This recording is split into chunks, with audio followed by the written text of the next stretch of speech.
তো চলে আসলাম আমি জামাই ষষ্ঠীর ভিডিও ব্লগ নিয়ে। হ্যাঁ হ্যাঁ, জানি জানি অনেকটা লেট হয়ে গেছে, জামাই ষষ্ঠী পেরিয়ে গেছে, তারপরে আমি ভিডিও ছাড়ছি। কি আর করব বলো, বাচ্চা কাচ্চা সংসারের কাজ নিয়ে এতটাই ব্যস্ত হয়ে পড়েছি যে এডিট করার সময় পাইনি। তো আমরা চলে গেছিলাম জামাই ষষ্ঠীর আগের দিন বাজার করতে। তো চলো কী কী নিয়েছি তোমাদের এক ঝলক দেখিয়ে দিই। তো এগুলো দিয়েছে মা, আমাদেরকে দিয়েছে জামাই ষষ্ঠীতে। তো এটা দিয়েছে আমাকে, এই শাড়িটা দিয়েছে আমাকে, মানে মা টাকা দিয়ে দিয়েছিলো, আমি পছন্দ করে সব নিয়েছি। এটা বাবানের, এটা হচ্ছে মেয়ের, এটা হচ্ছে দুষ্টুর জন্য, আর এটা হচ্ছে আমার ভাতিজা গুড্ডু তার জন্য, ওটা হচ্ছে বাবার জন্য। আর বাবানের জন্য নিয়েছিলাম একটা সফট টয়েস, এই যে এইটা, কি সুন্দর তাই না। এবার চলো মাকে আমরা কি দিলাম সেটা তোমাদের দেখাচ্ছি।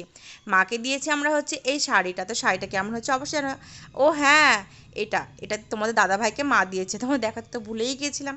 বাবান রেডি হয়ে গেছে, পুরো নতুন জামা প্যান্ট পরে, নতুন জুতা পরে, সবকিছু নতুন নতুন পরেছে। কেমন লাগছে বাবান? কি বাবা রেডি হয়ে গেছে, মেয়ে এখন আসেনি। আর এই যে আমি রেডি হয়ে গেছি, তো কেমন লাগছে আমাকে একদম সিম্পল লুকে, মানে বেশি কোনো সাজাগুজো করিনি, যা গরম পড়েছে। তো চলো এখন ষষ্ঠীতলা যাওয়া যাক, মানে পুজোয় বসে যাবে। মূলের বাটা সাজাতে হবে, তারপরে 6টি পান ও 6টি সুপারি হলুদের শোভা কাপড়ে ছেলেকে কোলের কাছে নিয়ে রাত্রি মিশিয়ে এই সবেমাত্র পুজো কমপ্লিট হলো, আর আমার মুখের অবস্থা দেখছো, সবাই মিলে আমাকে ভূত করে দিয়েছে। তো তোমাদের দাদাভাই এখনও আসেনি, ও আসবে দুপুরের দিকে আসবে, দোকান ছেড়ে আসতে পারে না। আর মেয়েও আসেনি, ওর যেহেতু স্কুলে, তোমার দাদাভাই মেয়ে দুষ্টু ওরা সবাই পরে আসবে। তো পুজো যে দেওয়া হয়ে গেছে, চলো এখন বাড়ি যাই, বাড়ি গিয়ে ফ্রেশ ট্রেশ হয়ে নিই। বাবা ওইদিকে গেছে মেয়েকে আনতে, দেখি কতক্ষণে আসে না আসে। তো এই দেখো বাবা নিয়ে চলে এসেছে, আর ও আসা মাত্রই আমার মায়ের পেছনে লেগেছে। দেখো ও কিন্তু মাকে সমানে রাগিয়েছে। তোমরা আবার ভেবো না ও এরকম কেন করছে, কারণ ও মাকে কন্টিনিউ রাগাচ্ছিল। তোমাদের দাদা ভাই এখন আসলো দুপুরবেলা।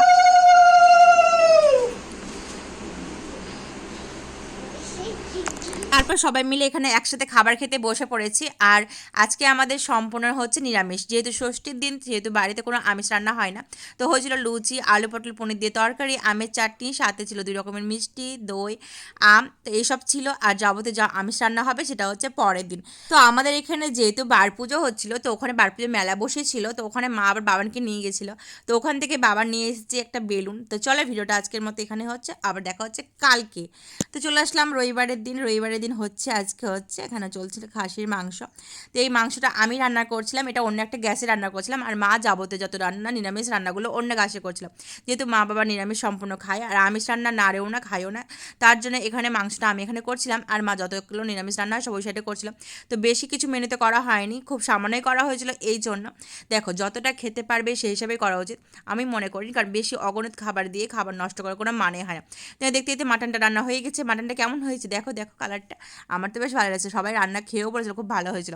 আর এখানে মা করে নিয়েছিল হচ্ছিল সাদা ভাত, এর মধ্যে সাথে ছিল পটল ভাজা, আলু ভাজা, আর হচ্ছে বড়ি ভাজা। এখানে ছিল শুক্তো, সাথে ছিল হচ্ছে স্যালাড, ছিল কিছু শসা, পাঁপড় ভাজা। আর ও হ্যাঁ, তোমাদের দেখাতে ভুলেই গেছি, এই দেখো এখানে হচ্ছে 1 হাঁড়ি ফ্রায়েড রাইস।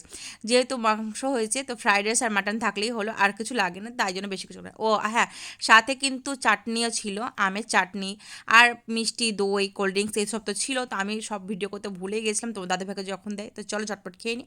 ভিডিওটা কেমন হলো অবশ্যই সবাই কমেন্ট করে জানিও। দেখা হচ্ছে পরে, টাটা।